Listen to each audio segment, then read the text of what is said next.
Welcome to Good Morning Hospitality, your one-stop shop for the latest news, noteworthy trends, and thought-provoking discussions across the industry. From hotels and short-term rentals to all things travel and hospitality, you'll find each episode equips you with the information that you need to start your week.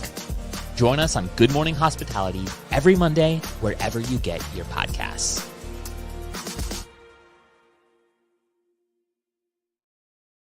Good morning. Good morning. Happy Monday. Happy Monday. Let's go. Look at this go-getter happy Monday crew. I'm here for it. I'm loving it. Brandy's got that early morning, that EME, baby. Yeah, I finally recovered. I got leveled by the flu, like absolutely leveled. So Brandy, do you I have think all there's the energy now. you think there's a reason, you're constantly traveling, working a crap ton of hours, probably not, taking care of yourself the way you should? Oh yeah, you mean running my immune system into the ground? Yeah, that probably had something to do with it. Treat yourself. So Treat yeah. yourself. Yeah. Anything fun this weekend or last week since we all saw each other last? It was I was down in New Orleans, Brandy's other city. My brother turned 40. So I'm getting old. I'm not 40 myself. You're close behind, huh? But had a good time. Yeah. Haven't stayed up past midnight in a hot minute. Unless it was like changing a diaper or putting I someone haven't back to bed. purposely stayed up. Yes. Past midnight. Definitely been Very up past fun. midnight many times. Yeah. Very How about you, Will? I think you might have had the most exciting work week out of the three of us. It was a great week last week. I'm not gonna lie. After 2.5 weeks in Florida and then 3 days home in Denver and then off to New York City, the Skift STR Summit was awesome.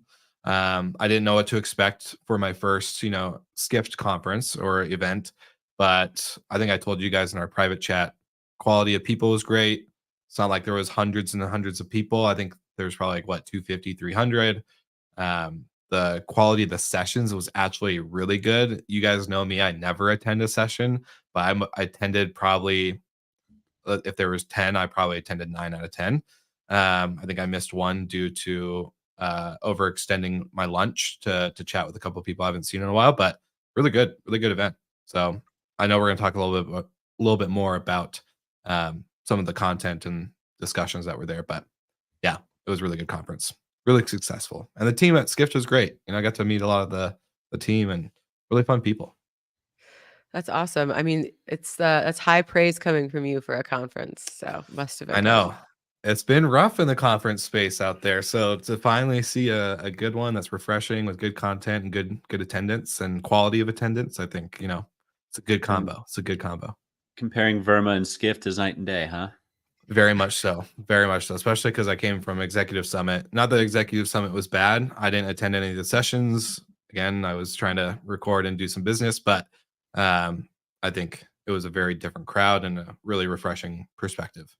Yeah, conferences, it comes down to people, but unless the format is conducive for people to intermingle and have lots of time together, then that's really the structure of a conference is everything.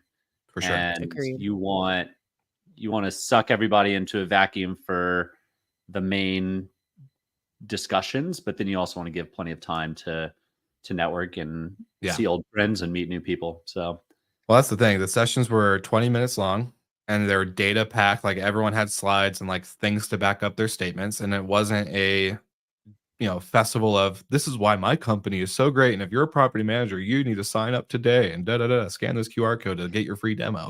It wasn't just one big sales pitch. Yeah, it wasn't. That was the nice part. And yeah, we'll obviously talk about some of the stuff. Yeah, pay to play. So it was refreshing to see that. It was just okay, I have a lot of people walked away with good value. So yeah, we'll talk about more on the episode, but really good stuff. Good job, Skift. Great work. So, okay, now we have some other things to cover before we get into all the nitty gritty. What, Brandy? Do you want to go first? Yeah, Brandy, no. You're like, we have some other things to cover, and I'm like, yes, we do. Tell us how your weekend really was, Brandy. Yeah. Well, aside from dying from the flu, we had a pretty much portfolio-wide um, like disruption to all of our ACS controls. So ACS is your access control system that opens all of your front doors. So I know a lot of our listeners, you have your single family vacation homes. But if anyone operates a multifamily building or building that has some sort of common front door and you have access controls, yeah. The company that does ours, they have like an entire system-wide glitch. I won't shout them out, but if other people in the multifamily space have this company, they also experience this glitch, and so we just had like panic. And we have some locations where it wouldn't be the end of the world if for like a night we like unlocked the door and left it open, but we're an urban operator. You can't leave like the front door open. So we Yeah. had to try to figure out a workaround. We had to some cases call in 24/7 front desk, which literally just meant someone sitting there and watching the door open and close. And so it's a bit of a fire drill. It was also supposed to be like a calm weekend, so we had, like, some people had taken time off because it was, like, not supposed to be busy. Uh, Of course, you have this, like, just, like and, yeah, I was, absolutely dying, so, it was You gonna bill stressful. that back? Bill that back to the provider? Yeah, I would yeah. love Seriously. um But, it just kind of goes to show, like, in these networks, like, you obviously, it makes most sense to have like, wouldn't make sense for, like, every single building to have a different, like, front door control provider. But then when your whole market is so dependent on one provider and something happens, you're just really kind of, like, caught with your pants down a little bit because the solutions are incredibly expensive and labor intensive. It literally just means like manning the doors 24/7. So, Yeah. that was a bit of a fire drill. Luckily, our team was able to like get the kind of like the reboot option and like go through and do everything, but it takes a while. And you don't know right away, like, is this just an issue with this one door? And like, it's just the door malfunctioning. And then it kind of took a little while to realize like the crux of the problem. So, Mm. yeah, that was fun. A couple years ago, it was in Miami. It wasn't one of your buildings, but I checked into this hotel and they were completely new age. Front desk was, at the bar. The they checked you in on the iPad. They Yeah. gave you the code, and you'd walk up and put your code in the room. The problem was the internet in the area was out, and so nothing worked. They couldn't Yeah. check me in, which meant they couldn't give me a key code. They were too new age. They didn't have like a hard manual key entry. And so they're like, yeah, just, I guess, come back in an hour. And I came back in an hour, nothing there. Came back 3 hours later and it was finally up again. So yeah, Yeah. Wow. the technology does fail. And I mean, it happened when I was at NoiseAware. We had network outages. It was rare, but when it happened, it happened. Mhm. Yeah, And and it's totally out of your control. Like, you're Yeah. like, you just have to try to figure out the solution as fast as possible, but, like, you can't control, like, Comcast Wi-Fi. having an outage in your area, whatever, so, Yeah. yeah, yeah. YouTube Wild. has had outages, right? Like Google Mhm. Ads has had outages. So if the small companies can, the big companies do as well. And that's an important topic. What happens if Airbnb goes down for a week or a few days, Yeah. or even Couple just hours. gobbles up, like jumbles up your payments or your revenue or your bookings? Like just a small error, like a front door access. Now people are sending wrong addresses to everybody through Airbnb's system. What a Yeah. mess that would be. That would be a nightmare. Well, and, so I was watching this, Netflix documentary about Ashley Madison, and, like, that, like, big data breach that happened, and it just got me thinking because we were planning on talking about this, is, like, just how much information you have on all of these sites just to create your profile, right? And Mhm. it's like that stuff gets out. So and in that documentary, they had like pretty much no security. So I kind of trust Airbnb to have a little bit more security than they did. But it just like, yeah, it's all very precarious, and like little blips can have huge ripple effects. So yeah, we talk about like obviously technology is key to running your business, but you also kind of have to have some like analog safeguards in case these things go down. Yeah, If this goes down, what do we do? Exactly. exactly. I want to know for the listeners. I know we have a couple of live viewers tuning in right now across LinkedIn, Twitter, YouTube, and a couple other places. Let us know. Do you fully depend on one technology, and if it went down, would you be caught with your pants down? Want to know? Do you have a spread out technology tech stack? Has your Speaking website of ever getting, gone down? yeah, seriously. I It's think too funny. we've all experienced it either firsthand or secondhand. Yeah. Whether it's our tech going down or our tech has gone down on us. But it can, depending on the provider, it can have a major effect. So good to have some backup plans, and that's also back to the OTA side. That's where diversification matters. So Yeah. 100%.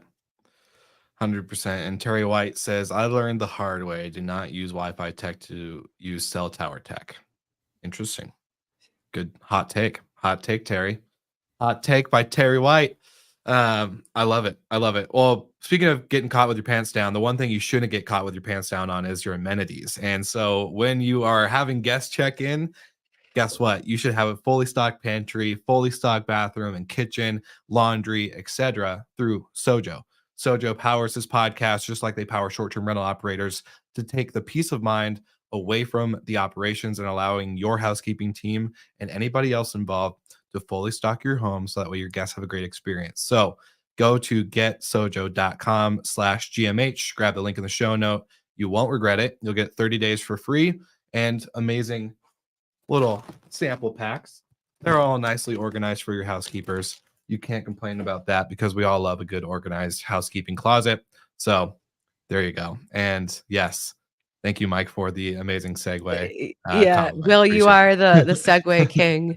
And I have to say, I'm on Tuesday, my boyfriend and I are going to Spain for a wedding, and I found a whole bunch of my Sojo toiletries, like the travel ones. And so he now has a whole new set for our trip. Look And I was at like, look, him. the gift that keeps on giving. So we'll be repping Sojo while abroad. I love that. I love that. And international Chris, I would love to know, Christopher, I would love to know for your credit card system, are you at a hotel? Are you checking in people like in real life? This is new to me. We take payment virtually, so this has never. happened to me as well. That same Okay. check-in process, the credit card system was down longer than the check-in than the Wi-Fi was for some reason. Mm, So they had to like manually write my room number down, and I was eating dinner in their restaurant that night, and they came and grabbed my credit card while I was eating to run it for their room. So Jeez. yeah, not a great hospitality experience. Yeah. No, not at all. But I Not mean, at all. to some extent, not their fault. They should have a backup plan in those cases, though. Yeah. I Those remember old, my like the files, like where you put the card down on the paper, like you do like the carbon copy. yeah. Well, see, I remember like my hotel days. We at the last hotel that I was managing, it was a 70-unit condominium hotel. And literally in the back office, we had this binder like that thick and had 2 copies of every room key. So in case of our power went out, in case the card maker went down, literally we'd have a copy and it would be all labeled by room number. And it was a brutal process because I did have to use that thing one day and it did save my ass. So I was thankful it was there, but I was like, holy crap, having to rekey every one of them after that really sucks. It was bad. Yeah. So Chris says he was part of a franchise. Their web-based PMS was down for 24 hours. I hope it was a Yikes. boutique hotel, not a 250 key Yeah. conference center. Seriously. Yikes. Okay, so there was a topic. This kind of comes into multiple things from kind of like the Skift STR Summit, but Brandy. So Inspirato, public markets, not doing so hot for hospitality. And then you have Guesty, who we all know of, we've talked about, we've had Vered on the show for their acquisition of Rentals United. They want to go public. They've stated that pretty publicly, no pun intended. And it's not a great market for public companies in our industry, specifically Inspirato, Vacasa, Saunders, etc. The only ones that are doing really well, I would say, are Marriott, Hilton, the long big brand names. So what's your and the platform, the OTAs? Yeah, and the OTA. Well, we'll give that. Well, I we'll think give them some credit, but that's just it. Is like the operators. Well, with all of these that went public via SPAC, I think that's just kind of part of like the separate SPAC conversation of those not doing well, probably because they didn't have the financial strength to do so in the first place. And SPAC babies aren't doing so well. A red flag that I could just wave. Yeah, I need to get one. And so, I mean, it's painful. I mean, watching like Sonder, for example, or Inspirato try to struggle with, like, they've made this bed, like they're a publicly traded company, and they're trying to save their business through whatever means possible. But I don't see how these operators turn it around and become a success story. I also think it's a very difficult landscape. The public markets, I don't think, are very forgiving to our business model, especially when a lot of them, like Vacasa, for example, when they went public, their growth targets were like absolutely unachievable. And so, like, kind of, they were all set up in this house of cards that is kind of crumbling right now. And I can't really speak to the inner workings at Inspirato, but they're probably doing the best that they can with what they have at the moment, but it doesn't look rosy. But on the flip side for that, it's guess it's too early to really talk about anything concrete about Guesty going public. But I would say if that's, in the next year or two, if that is what makes sense for them, then I would have higher hopes, because it's tech. I think from the operator side, that's where it's really, really tough. And but for the tech side, that's I don't know, you could swap out the industry that they're in for any other industry. You still have like solid tech, you know what I mean? So it's a better public play, I would say. And I mean, they're valued at almost $1 billion already. Like the next step up is kind of the public markets. Well, just to say a quick comment on what Ami had said on stage at Skift was, they want to go public, but they don't need to, in the sense of, if it's not a right market, it's not a right market. They won't do it to do it. The last round they raised was not for that they needed it. It was all for acquisition. They're close to profitability, which I know we all know that every company that isn't profitable says to, we're so close. We're almost there. We're almost there. Yeah. But like, that was nice to hear that it wasn't just like, we need to go public. Like, this is it. He did talk about, the acquisition funding is what I'm basically calling it, their Series F. This was all for acquisition, but going public does allow them to have more access to cash and to continue development and to continue his mission of consolidation, which he talks about a lot, whether it's on Skift's stage or multiple other podcasts and other platforms. They do want to consolidate our industry. Guesty does think that there's too many PMSs. There's too many of one tech provider, there's too many tech providers across multiple categories, and consolidation is kind of their mission. So it's bullish. I'll say that. It's very, very big, because I think you look at other people and they kind of disagree. They think we need more innovation and more of this and more of that, and so consolidation hurts that. I'm in the pro consolidation camp. The space needs a bit of consolidation. It's already happened to a pretty big extent on the vendor side. I think Vicasa's shown the consolidation route doesn't always mean success. But I wouldn't have been surprised if it was a good IPO market, if Guesty would have just gone ahead and IPO'd now versus whatever this $110 million gets them in the of runway. I wouldn't guess it's all for acquisitions. Of course, there's still OpEx tied in there. But I am excited to see what other acquisitions they have, because he wouldn't be saying this is purely for acquisitions if there weren't more behind Booking Pal, because I can't imagine Booking Pal would have, or not No, Booking Pal, Reynolds United. United. Yeah, I come on. can't imagine Reynolds United costs that much. Hopefully not, for Guesty's sake. But I'm with them. I'd love to see more and more consolidation.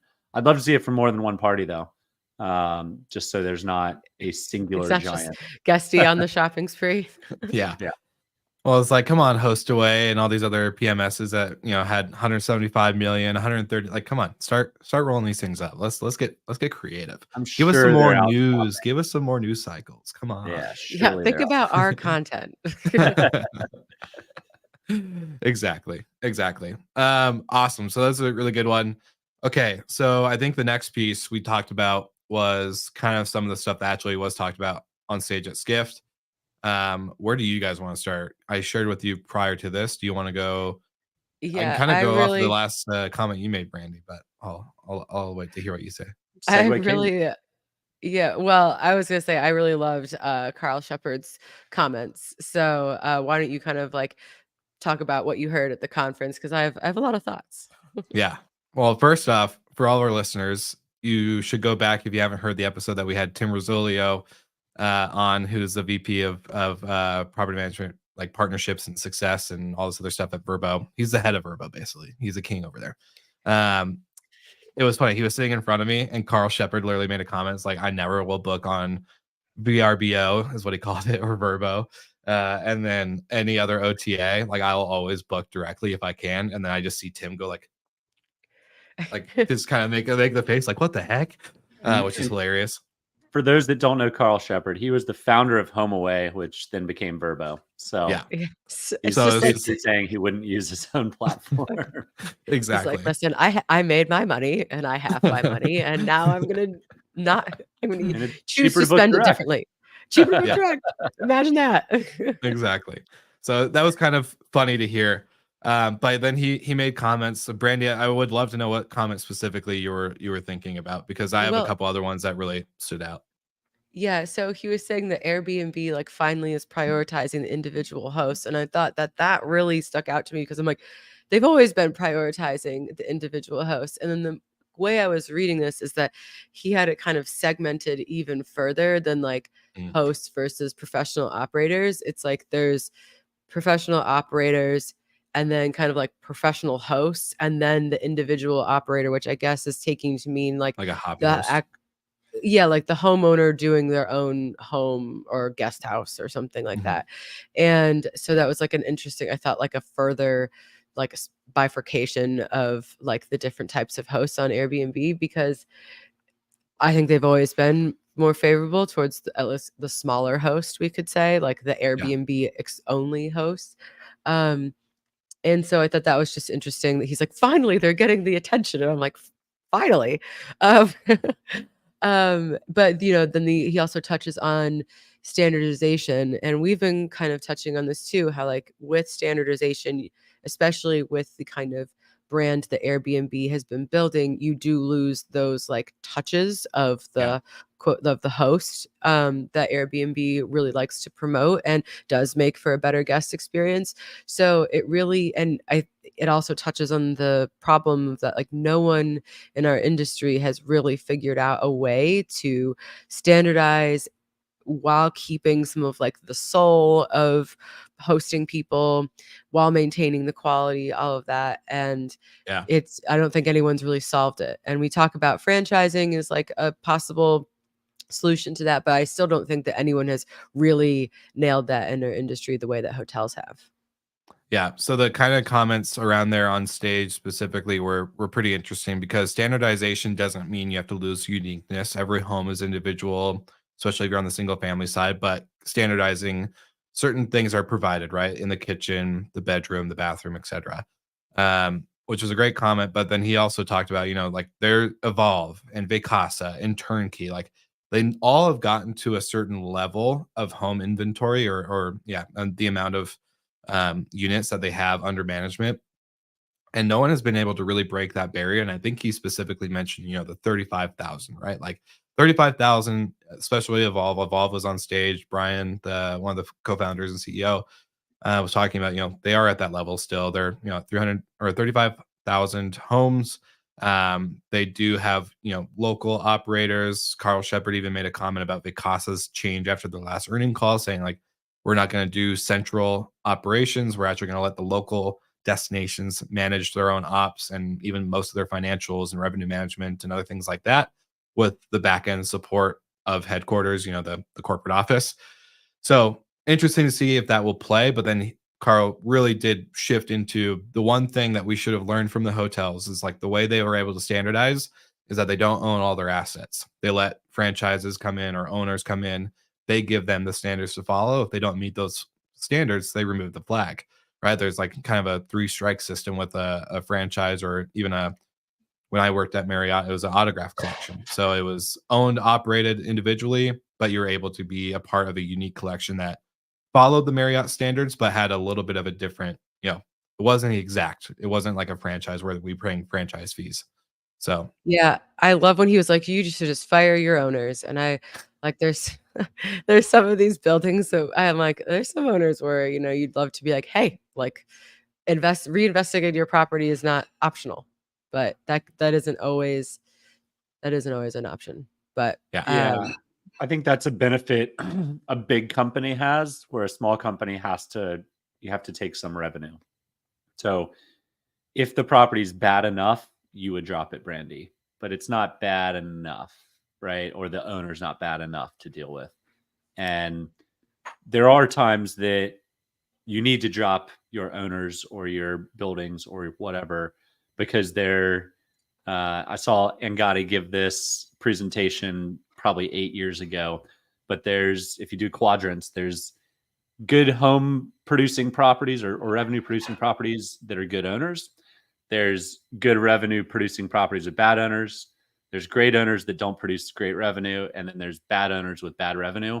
Cut that last quadrant as fast as you can, and then focus on shifting, bad revenue, good owners into good revenue, or coaching the bad owners with great properties and getting them kind of in line with what you have going on. So, and Gotti, that one stuck with me for ages. Shout out. yeah, what a good presentation. Like 8 years later, you're still quoting it. That's a good sign. Visuals matter, right? Yeah. It's true. It's very true. Well, that was a really good one. And then my second favorite was Jennifer from Homes and Villas. Shout out, you crushed it on stage. Really good insights into the platform. I was messaging you guys in our full group chat with Jamie Lane during this, because it was like my way of taking notes. But really interesting stuff. I think the aspect of loyalty, distribution, and of course curation was kind of their key to success. And I'll share the stats. Last year, she stated that they had 115,000 listings on the Homes and Villas platform, and now this year they have over 160,000. So really great growth. And Homes and Villas doesn't allow every operator to put their full portfolio on the platform. They like curate and pick what they like and what will fit the Bonvoy, kind of avatar or membership. So that was really cool to see the listing growth. But then 95% of their bookings of that inventory is Bonvoy members specifically. So to see that loyalty aspect and that like huge, just like ability to tap into such a loyal network is incredible. Their ADRs are significant. And like, yes, they were averages. So obviously not every listing was getting this $500+ ADR, but on average across 160, that was a pretty good number to see that they were paying more, they were loyal, they're better guests. And then the new AI features that Homes and Villas launched, and I know we get a lot of overhype with AI sometimes, but she showed a couple of samples of like what people would search and how it would curate. On top of, not only they have like their own curation collections where there's like a Zen retreat side or a family side, like they have a curated portfolio of all their listings. But the AI search was actually really cool. Like, I don't care when and where, I just want this, and that. And then it'd be like, okay, great, here you go. And it was actually fascinating to see how well it worked with their really in-depth like listing descriptions and ability to curate that portfolio. So Yeah. that's where I was just kind of blown away. So that part really excites me that 95% was through their membership. The price point doesn't surprise me because they're most likely looking at it in points anyway. So they're not looking at it in dollars, and they've just got lots of points in their account from credit card spend or whatever. But what excites me equally as much as that is the opportunities that still lie in the industry with credit cards, like Capital One, Amex also getting into loyalty loyalty programs. play. If Marriott starts mentioning the homes and villas more and more on their earnings, then we know Hilton and Hyatt and IHG and Choice and Wyndham are all going to be coming back in. It's been a couple years since Wyndham sold to Vacasa. Maybe they've got a short-term rental strategy in mind again. Who knows? But if it's working great for Marriott, you should expect to see it from others soon. Yeah, well, creating a brand in general, I think the Marriott has killed it with that. They've killed loyalty. Yeah, So I think like so the far ahead of learning everybody else. so far ahead. And it's like, I don't know, for me as an operator, I do look at like, we're not huge. I think I've shared this before, but we have the 70 homes plus 2 hotels. And for us, like, how can we get all of our guests to just like remember our name and just be like wanting to always come back and like curate everything and just really teach the team that. And really, and again, it's harder said than done, or it's harder done than said, I would say. I just think that's the challenge that we all have to face as operators, where if, obviously piggyback on the OTAs, get on platforms like Homes and Villas, do all these things to get that customer drive to your units and homes, but do as much as you can to really try to create your own brand and really stand out to hopefully create your own loyalty. I think that's the part that gets me excited. If you can create like a loyal group of followers that just love what you're doing, it could be really better for your benefit. Look at Nike shoes, right? Like, you're not buying $500 sneakers because of what they're made of. You're buying it for the swoosh. You're buying it for the brand. So I'm buying $500 sneakers anywhere. You will once you're rolling in the money, my brother. We're trying to be like you, bro. We're trying to be like you. Anyways, those are my thoughts. What do you guys got going this week before we wrap up this episode? Also, live viewers, let us know. Do you like this conversation? Did you not? What can we do for next week? All right. What do you guys got going this week? I'm starting my European wedding tour. So I'm off to Spain on Tuesday night. So Good Lord. Yeah, I'm gonna be tan. But yeah, Brady's so you'll like, miss "Hey, me about the next tan," and she's weekend like gonna or be next exhausted. week, unfortunately. But there'll be a couple GMHs from Europe, just not next week. So. There we go. Maybe Not on join the our Europe European crew. Yeah. Oh yeah. Brady's like, "Oh yeah, we have a European crew. We love you guys. No. You guys are doing great." Yeah. Your episode goes live tomorrow for everyone listening. Michael, what about you? Anything exciting? Thursday, Friday, taking the fam down to the beach. So I'm gonna come back. I'm gonna be so tan, you're not even gonna recognize me. Yeah. For all that those nice crisp red. For all those that are listening that don't know me, I have 2 colors, and it's the one you see now and then red, and then it goes back to the one you see now. So I had a tan line once in college. That was peak. But taking the family down to the beach, and so packing in as much work in the next 3 days as possible. It's a busy calendar. I love that. You deserve it. Deserve some time away with the fam, having some fun in the sun. Sounds great. I'm on my way to my co-working space now, and I got a long week ahead of working and nothing exciting to report on. Maybe a trip this weekend, but it's TBD. I told myself I was going to travel, but something came up, and then I know that lie. It's a fun lie to tell ourselves. Well, you got wheels now too, so you're mobile. I know I'm mobile, but it's like, all right, 9-hour drive or 45-minute flight. I'm probably gonna do the 45-minute flight. Flight. Yeah, so anything greater than 6 hours is a flight. I know. I'm like, I wish it was a 5-hour drive. But anyways, all good. Thank you guys for all the live viewers for tuning in. We appreciate you. As you know, Good Morning Hospitality Europe crew goes live Tuesday morning, 8 a.m. Central. And then, of course, you have our hotel crew, Steve and Sarah, coming at you live on Wednesday, Same time as always, 7 a.m. PST, 10 a.m. EST, and anywhere you get your podcasts. Make sure to like and subscribe, and we'll see you guys all again next week.